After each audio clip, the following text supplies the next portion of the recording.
friends. We're trying a slightly different film location. I'm hoping that it's not too echoey and that we're getting enough natural light because my other film location is messy and for whatever reason it's really dark right now and I can't get the light to look correct. So here's to hoping. Also, I haven't been very good about reminding.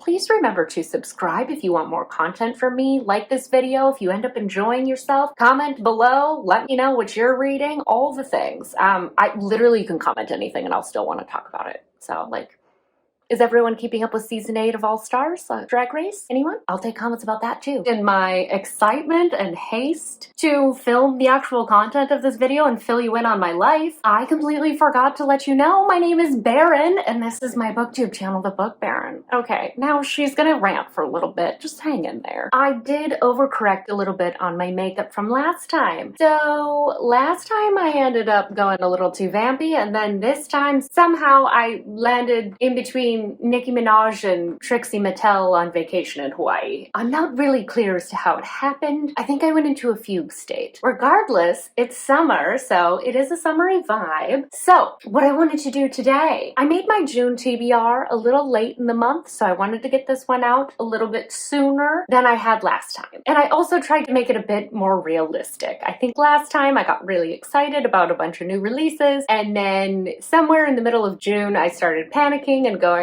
oh crap, I'm not going to get to any of this. So that was not fun. The other thing too, I was very busy this month. It was one of those months where it was like every appointment happened that month. It was the dentist. It was the dermatologist. I had to get my tattoo touched up. Like there's just so many things that happened and took away from my ability to read because instead of spending my off time doing fun things, I was doing not fun things. Well, the tattoo appointment was fun, but not the point. I'm also freshly an auntie, so I had to go meet my nephew for the first time. So a lot of travel, a lot of appointments, just so many things. All this to say that I have a lot of excuses as to why I didn't get my June TBR completed. So if you're curious about what I was able to make it to, I did just post my wrap up, so you can check that out. I'm gonna have a couple of repeats, but I am still really excited about them. I'm just gonna repeat them really quickly at the beginning, and then I'll get into the new stuff. Oh, one last thing before I do get started. I am looking for recommendations on historical romances that I can read. I want to be a historical romance girly, and I just, for whatever reason, can't find one that I like. Other than, obviously I like Sea of Ruin by Pam Godwin, but I can't find others that I'm like jiving with all that much. So if anyone has recommendations for like maybe unique historicals or historicals that are a little bit on like the darker side maybe, put them in the comments please. Thank you.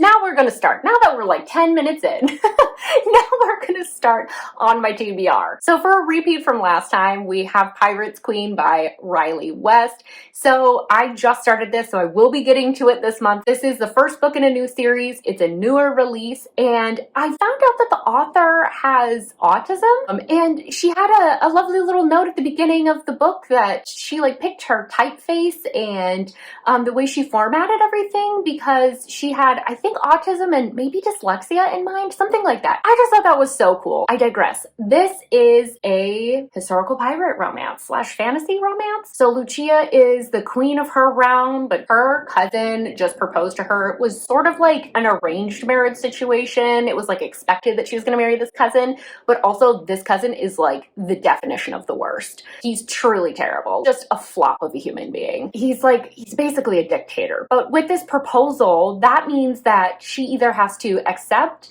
and have this just absolute butthole rule her kingdom, or she has to go to war. So she's having a tough time making decisions. She's exhausted. She just wants an adventure. She just wants to relive the good old days. So she just wants something different. On the opposite end, we have Alessandra. She's doing all the adventuring because she's our pirate queen baddie. So she's the head of a crew that ends up kidnapping our girl Lucia. And you know what? Alessandra's not really down with the monarchy because they are responsible for the death of one of her parents. And so she's already like, I'm not on board with this. And not only am I not on board with this, nobody told me you were kidnapping her. So very uncool, everyone. As they're trying to unravel this situation, they end up shipwrecked on an island together, and they must come together to survive.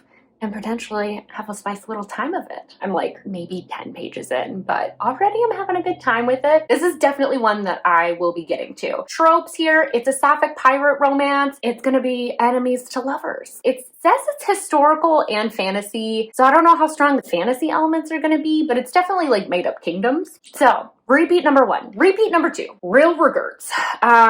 Real Regrets. I should say it seriously. Real Regrets by C.W. Farnsworth. This is the second book in her interconnected standalone series on the Kensingtons, who are these like billionaire boys. Oliver Kensington is like an old money billionaire. He's known for being very business-minded, you know, like a typical billionaire. But he ends up going to a bachelor party in Vegas. And that's where things start going wrong for Oliver. He's already made a few whoopsie doodles at this point in his life, and his father is not one that wants to forgive. And he's trying to get back in his father's good graces. Unfortunately for him, part of that means having a like business arrangement style marriage, like his brother had in the first book. But as I said, Oliver has made a few whoopsies in his life, and one of them is he got married at that bachelor party in Vegas. So it's like a married in Vegas situation, accidental marriage, billionaire romance. So I love everything C.W. Farnsworth writes. She really just like gets in the heads of her characters and really good understanding of who they are psychologically, and it just makes it really fun to read. All right, next up is actually right back here. How convenient. So I'm going to be posting this as part of a reading vlog where I'm reading Reckless, and I'm also reading Happy Place and this, because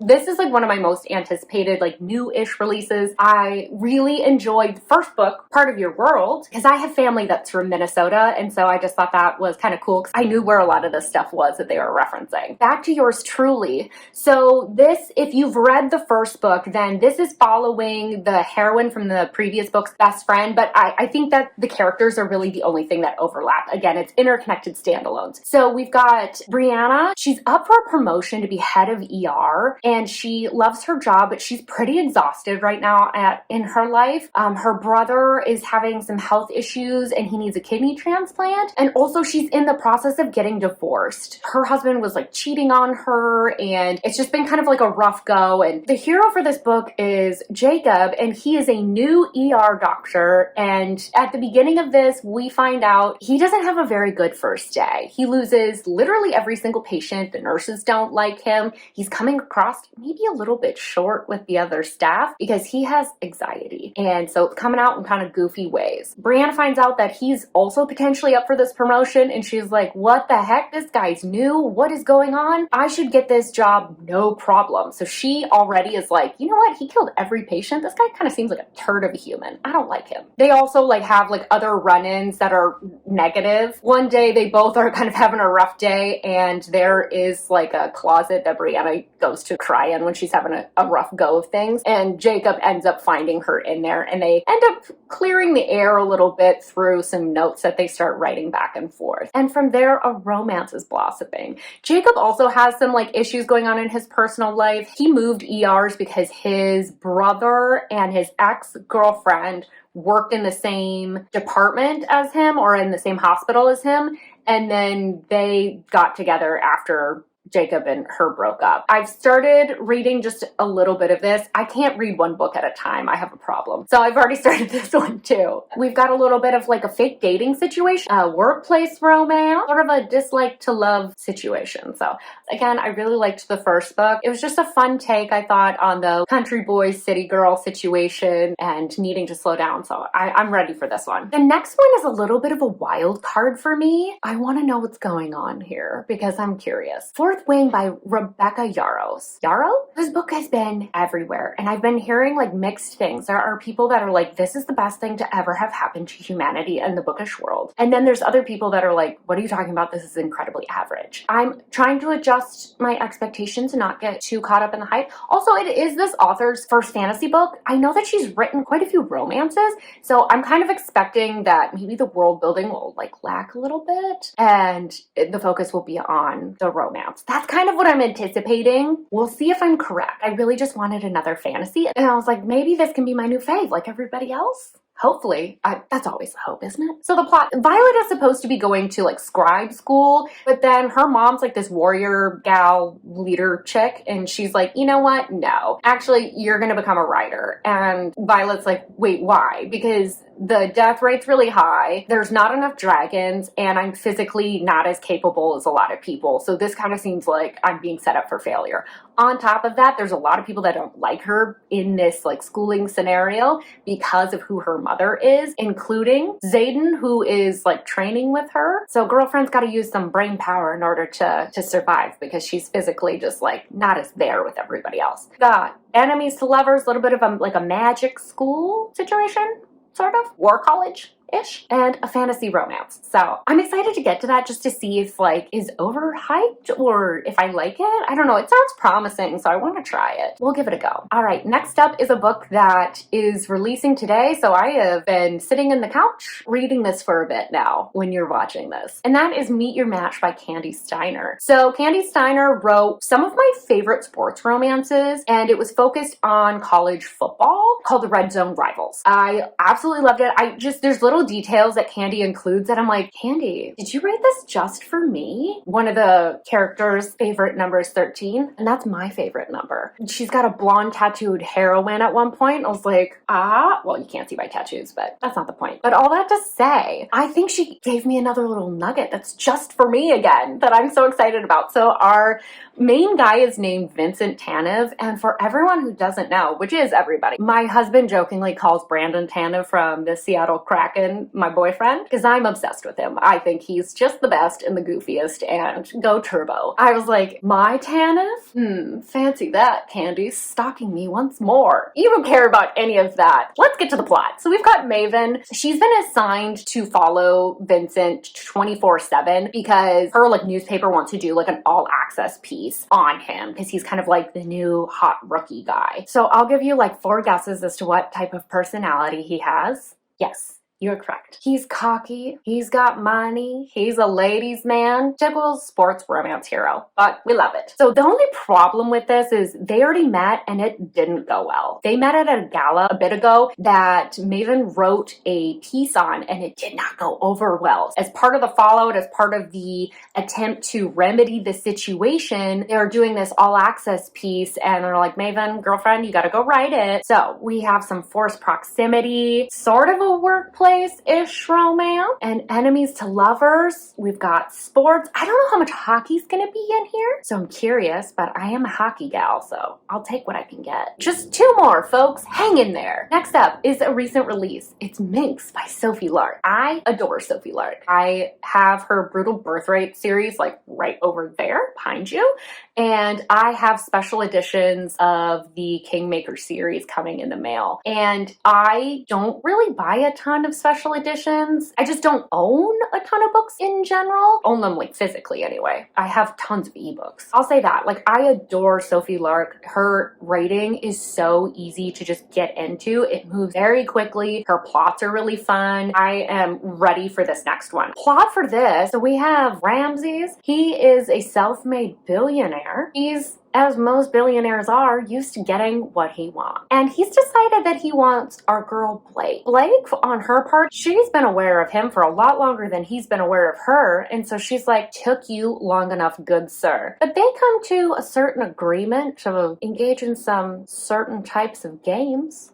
Hopefully you understand where I'm going with this. Don't make me say it. But lines start getting blurred. What starts out as a little bit of like a spicy game turns into more and more of their real life. So I've heard that this leans a little bit on the darker side. We've got billionaire and maybe some BDSM action. So I'm curious to get to this one. And our final book is a much older book. It is Backstage Pass by Olivia Cunning. I've heard really good things about this even recently, so I thought I'd give it a go. It's available on Kindle Unlimited, like most of the books that I read. So actually everything that I've recommended except for Fourth Wing and yours truly are on Kindle Unlimited. So fun fact. So I wanted to give it a go. It's about a psychologist that's following a band on tour, and the lead guitarist songwriter guy is having a little bit of like writer's block. While they're on tour, our psychologist girlfriend ends up having all the band guys go after her, and she doesn't have eyes for anyone except for our lead songwriter. narrator, Brian. So I thought that that sounded really interesting. Like I've said, I enjoy the psychological aspects of a lot of books, so I think that that sounded like a fun time. So that, folks, is my July TBR. Like this video if you liked it. Comment down below any recommendations you think you might have for me. Are you planning to read any of these books? What's at the top of your list? Literally anything related to books or even Drag Race, I will want to talk about. Don't forget to subscribe. I'm still new here. You're getting in on the ground floor. I don't have a terribly big backlist, so you can catch up real quick. With that, thank you so much for being here. Bye.